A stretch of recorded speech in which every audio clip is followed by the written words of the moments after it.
Oh, yeah. Absolutely incredible. Ladies and gentlemen, welcome into our band show. Thank you so much for joining us here tonight. Once again, I'm your host, Christian Evanko. This is episode 20, and we are joined by Syracuse's very own Elephant Back. And let's meet the people in this incredible band. We want to welcome Sarah and Dave to the show for the first time this evening. Welcome, guys. How are you? Thank Hello, hello. you. Thanks for having us. Oh, thank you. What an incredible song. I really like that Captain Jack reference. It's got a punch to it. Yeah. Originally it was going to be Captain Hook, but we decided Yeah. Captain Jack was Captain better. Jack sounded way cooler. Okay, fair enough. To me, it reminds me of like kind of like some early Billy Joel. Captain Jack will Oh, yeah? get you high tonight. But Oh, okay. I feel like the meaning's a bit different though. Yeah, it however. was more of like a pirate shippy kind of song, and it was more like Captain Jack Sparrow kind of a thing. Awesome. Yeah, I do get that, especially with that kind of like surf slide guitar entrance right off the bat, setting the tone. Very cool.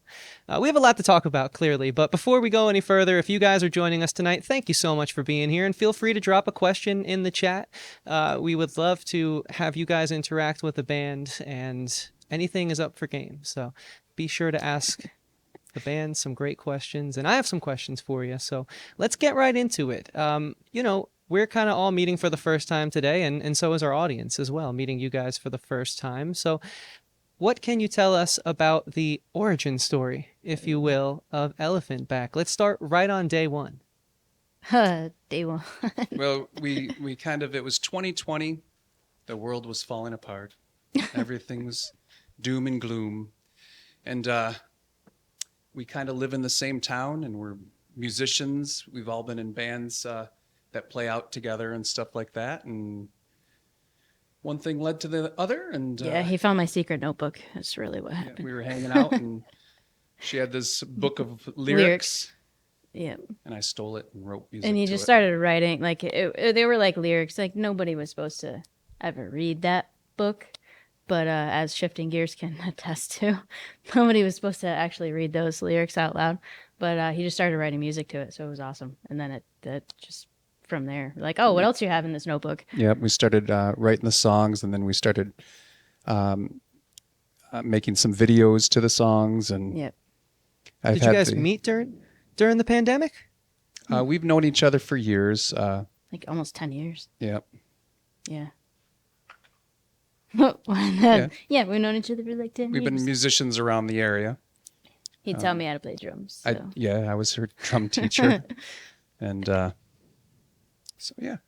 Wow, very cool. So drum teacher, also plays guitar, and you guys have been playing in and around the Syracuse area for quite some time then, that is. Yep.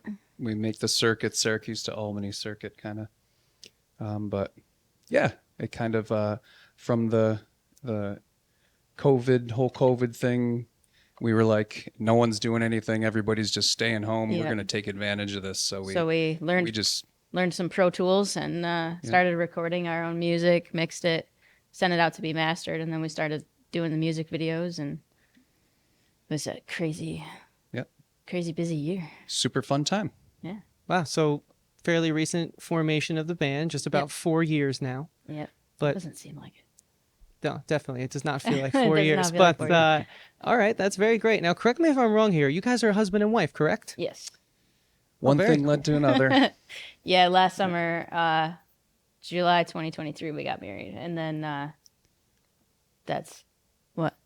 You can't hear me, I'm sorry. Yeah, so we got married last July. And we'll tell you a story later about where we went on our honeymoon. Oh, very cool. So almost a year. Congratulations, guys. That's awesome. I definitely, I say this about pretty much all of our bands because we're lucky here to book such great talent, but I definitely sense a chemistry with you guys. And I think when we had our pre-meeting, you guys said it was pretty easy to rehearse because you just kind of like, go down the hall or something? You have Out a in the practice garage. Out in the Yeah. garage, okay. It's like, oh, let's go practice. We have a studio out in the garage, and it's not really a garage anymore. It's a studio. But yeah. we just, this is what we do. We just play music and write music and play out and travel around. Our second gig was in LA, opening for Green Jello. I don't know if you guys have ever heard of that band, Green Jello. But we're a little crazy, but crazy good because it's made for a happy life.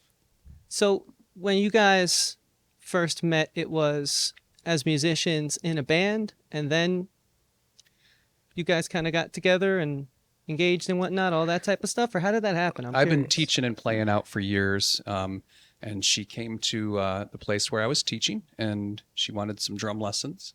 Yep. She took drum lessons for a good amount of years, 6 years. It was 8 years. It was like in my 20s, and I was like, I've always wanted to play drums, never did. And so it's like 10 years ago, I was like, oh, there's this guy.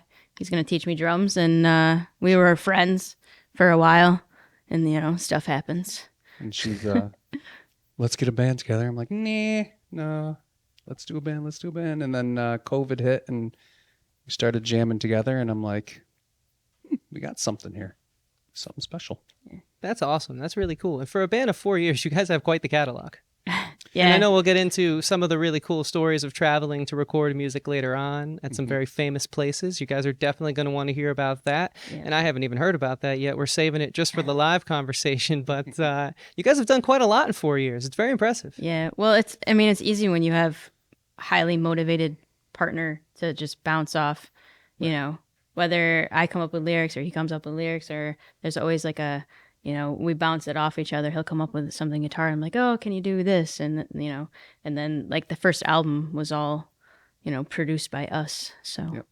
We recorded that in a home studio. Yep. And, Nice.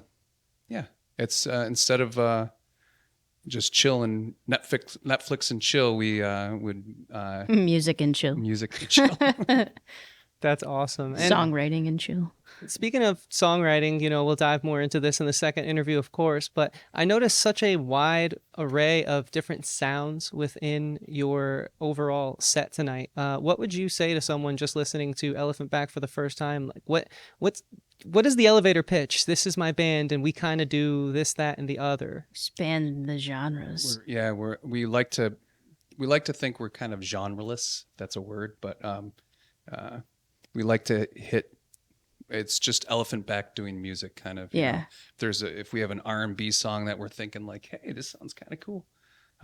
We generalize it as alternative, but within that, we just span kind of wherever we want to go, wherever the music leads, wherever the lyrics lead. Right.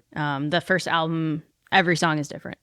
With the second 2 albums we put out, we try to focus it more, and that's why we put out 2 albums, because we put like a rock album out and a more singer-songwriter album out. We released a double album. Yeah. So that's how we tried to, focus in on it a little bit more on the second go round. But Yeah, that's incredible. And to release an album is no easy feat, let alone a double album. And it's all really great stuff too. For those who haven't heard it, please go follow the band on Spotify, Apple, and all please. that, all those places. Very prolific, right? Would you guys say that about yourselves? I think it's attributable for sure. Yeah. We're just living the dream. That's what we're doing. Yeah. And all the songs tonight are on either the Black or the White album. Yeah, and we have a new song we're one going new to one. debut today. That's going to be on the 2025 album. So Yeah. Nice. So speaking of music, let's paint the picture of what's to come. Serendipity, the next song you guys will be playing in a few seconds here. What can you tell us about that track? I love it. It's one of my favorites. It's just it's just a fun, fun punky pop kind of a song. we recorded this one in Boston. Yep. I think the owner was the Cars. They recorded the Cars. They recorded Black Eyed Peas. They recorded tons of people. Cyber Sound in Boston. Yep, Cybersound in Boston. Yeah, for those who are familiar with the Foo Fighters modern classic Sonic Highways, basically they kind of picked a studio for each city for each song, and they're all very well-known, famous studios. Elephant Back has kind of done their own Sonic Highways, and we'll dive into that in the second interview here. The places that these guys have seen are awesome, and artists can only dream of recording there. So Serendipity is, as they said, a more punky rockin' track, and I don't want to keep it from you guys any longer. So once again, thank you all so much for being here. We're gonna have a great show tonight. Don't go anywhere. And ladies and gentlemen, it's a pleasure to once again reintroduce Elephant Back with their first set of the evening, Serendipity. Take it away, guys.